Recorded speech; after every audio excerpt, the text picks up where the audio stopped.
life to your word. Amen. I remember going with Betsy to the 24-week ultrasound for Faith in the fall of 2017. At that appointment, Betsy was admitted and shortly after transferred to St. Vincent Women's Hospital into Indianapolis. I felt helpless. I immediately called my director at work and stated I did not know when I would be back to work and provided a quick explanation.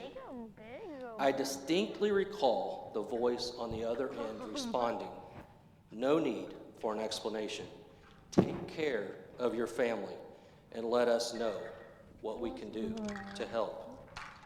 I did not know it then, but that was the power of empathy, and I no longer felt helpless. Empathy is defined by Merriam-Webster as the action of understanding, being aware of, being sensitive to, and vicariously experiencing the feelings, thoughts, and experiences of another. What is this? MJ? The pastor present without having the feelings, thoughts, and experience fully communicated in objectively explicit manner. You know what this is called? When you think of empathy, what comes to mind? Have you experienced empathy? Think back to a time when you displayed empathy. What about a time when you wish you had demonstrated it? Now visualize how you want to be treated when you need empathy. The more I have studied it, the more I am convinced I can do better. We have experienced it, but do we embrace it? I'd venture to guess we can do better. We need to step out of our comfort zone and truly think about how we can apply empathy. Proverbs 21:13 says, "Whoever closes his ear to the cry of the poor will himself call out and not be answered." In his book, The 7 Habits of Highly Effective People, author Stephen Covey tells a story about an incident he experienced on a subway as follows. I was riding a subway on Sunday morning in New York. People were sitting quietly, reading papers or resting with their eyes closed. It was a peaceful scene. Then a man and his children entered the subway car. The man sat down next to me and closed his eyes, apparently oblivious to his children, who were yelling, throwing things, and even grabbing people's papers. I couldn't believe he could be so insensitive. Eventually, with what I felt was unusual patience, I turned and said, "Sir, your children are disturbing people. I wonder if you couldn't control them a little more." The man lifted his gaze as if he saw the situation for the first time. "Oh, you are right," he said softly. "I guess I should do something about it. We just came from the hospital where their mother died about an hour ago. I don't know what to think, and I guess they don't know how to handle it either." Suddenly, I saw things differently, and because I saw differently, I felt differently. I behaved differently. My irritation vanished. I didn't have to worry about controlling my attitude or my behavior. My heart filled with compassion. "Your wife just died? Oh, I'm so sorry. Can you tell me about it? What can I do to help?" Everything changed in an instant. How do we change our perception and lead with empathy? We never know what someone is going through. How does empathy impact our faith journey? Today's gospel is about love for enemies, which I believe is really about empathy. In the preceding verses, Jesus talks about being blessed when we are transformed and thereby have our life situations transformed. By this connection, as well as warns against being only connected to oneself. Jesus is said to be speaking directly to his disciples, but disciples and non-disciples alike are listening in as he speaks from among a mixed crowd. Luke shares in today's gospel beginning with verses 27 through 31, "But I say to you that listen, love your enemies, do good to those who hate you, bless those who curse you, pray for those who abuse you. If anyone strikes you on the cheek, offer the other also. And from anyone who takes away your coat, do not withhold even your shirt. Give to everyone who begs from you, and if anyone takes away your goods, do not ask for them again. Do to others as you would have them do to you." Jesus is saying it's a sacrificial concern for the well-being of others. We are to think about what we need and use that perspective as a basis for meeting needs of others, even our enemies who persecute us for following Jesus. Of course, verse 31 is commonly referred to as the Golden Rule. Luke goes on in verses 32 to 36, "If you love those who love you, what credit is that to you? For even sinners love those who love them. If you do good to those who do good to you, what credit is that to you? For even sinners do the same.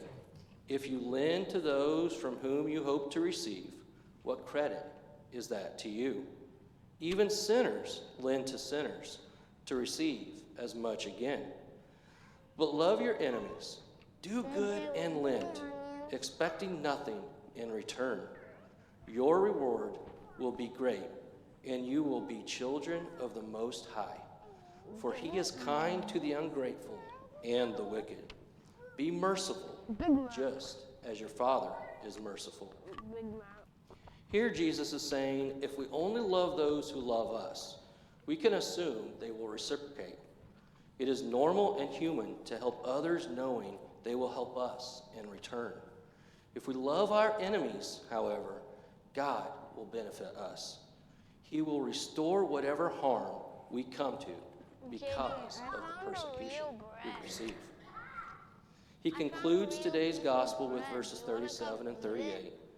"Do not judge, and you will not be judged. Do not condemn, and you will not be condemned. Forgive, and you will be forgiven.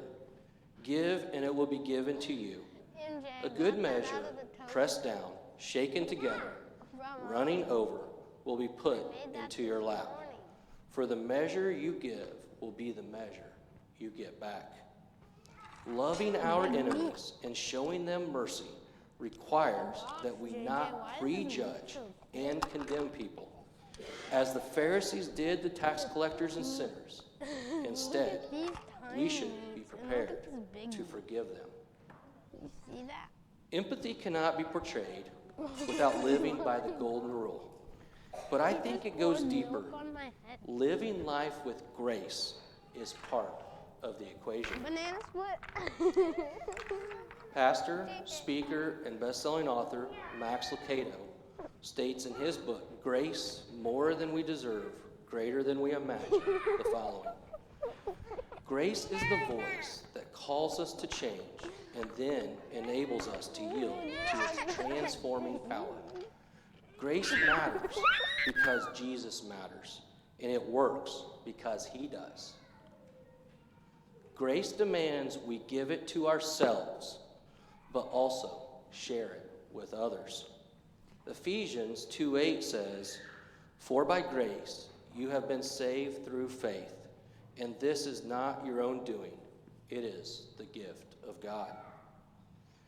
I think we can each be more empathetic if we employ the GRACE acronym in our daily encounters. G is for ground yourself. R is for refrain from a rush response. A is for attune your emotions. C is for compassion.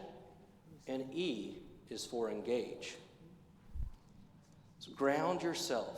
Step back and think, is what I am about to say or do going to be hurtful, misinterpreted, or negatively impactful to another person? Refrain from a rush response. Typically, when we act without thinking is when we fail at understanding. Slowing down and thinking through the situation always leads to better outcomes. Attune your emotions. When we are aware of our emotions, we can use them to our advantage. Rather than our emotions getting the best of us, we can use them to provide the best results. Compassion. When we show concern for those we are interacting with, we are much more likely to connect in a caring way. And engage. Once we are grounded, have refrained from a rush response, are attuned with our emotions, and show compassion, we are ready to engage. This allows it to be done in a meaningful way that leads with empathy. Imagine if Mr. Covey would have implemented the GRACE acronym before speaking to the man on the subway. How much different would that conversation have went? The quicker we judge someone, the less information we have, and the more likely we are making assumptions. By stepping back and evaluating the situation, we have a much greater opportunity to express empathy. We can never truly put ourselves in someone else's shoes, since we all have different experiences. I once heard it this way: the only time you should look down on someone is to pull them up. Since our time in the NICU, I have experienced several personal and professional instances of empathy or a lack of it. I believe Faith's journey molded me into a more empathetic person, and I have strived to practice empathy. I know every day is an opportunity for growth in this area. Faith is now 7 years old, and you would never know she was born 14 weeks early. I'll never forget this church family helping us in several ways, including many home-cooked meals and wrapping all the presents for our kiddos, Archie and Lorena, that Christmas. This was especially meaningful as we almost lost Faith to an infection on Christmas Eve. Wrapping presents was the last thing on my mind in that season. This church family showed empathy for us when we needed it most. How do we change our perception and care for others without needing an explanation? What can we do to help and love our enemies? How do we live our lives transformed by grace, doing to others as we would have them do to us? How do we follow the simple action plan to lead with empathy by first grounding ourselves in thought, then refraining from a rush response while attuning our emotions and showing compassion, ultimately engaging in a meaningful way? As we leave here today, I ask, what does empathy mean to you? Amen.